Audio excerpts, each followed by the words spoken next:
Alors Bouches de l'Art, ça a donc débuté officiellement ce matin, bien que c'est commencé depuis un petit moment, notamment dans les ateliers.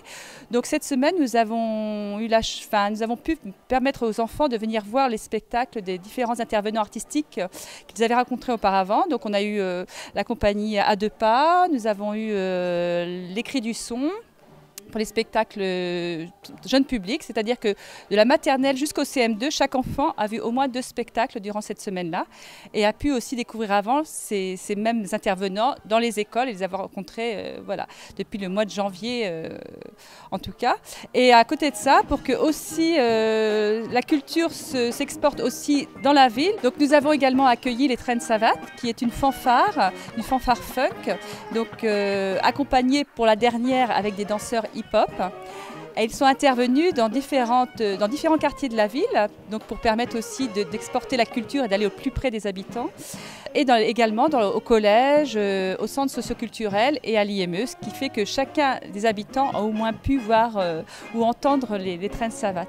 Donc ce soir, c'est la dernière pour la présentation des œuvres.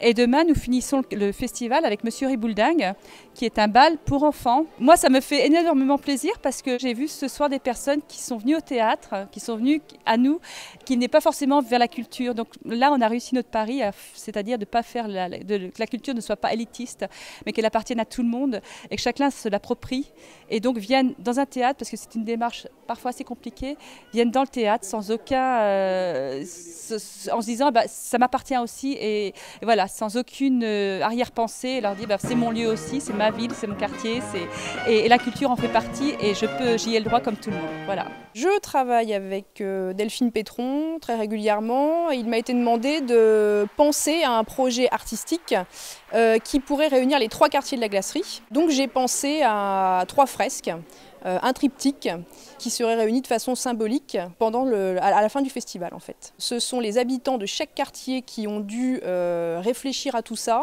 Alors c'était très bref, hein. Une fresque a été réalisée en 4h30. C'était vraiment ouvert à tout public, ce n'était pas du tout ciblé sur des gens qui avaient déjà travaillé le dessin, la sculpture. On a vraiment eu tous les âges. Et avec des gens qui étaient là depuis déjà plusieurs années, qui avaient connu la glacerie sous forme de champs et de fermes. C'était vraiment très très varié en fait, et nous avons eu aussi des enfants. L'intention, c'est un petit peu de faire prendre conscience à tout le monde qu'on a tous une âme d'artiste qui sommeille en nous et qu'il suffit de très peu de choses pour la réveiller.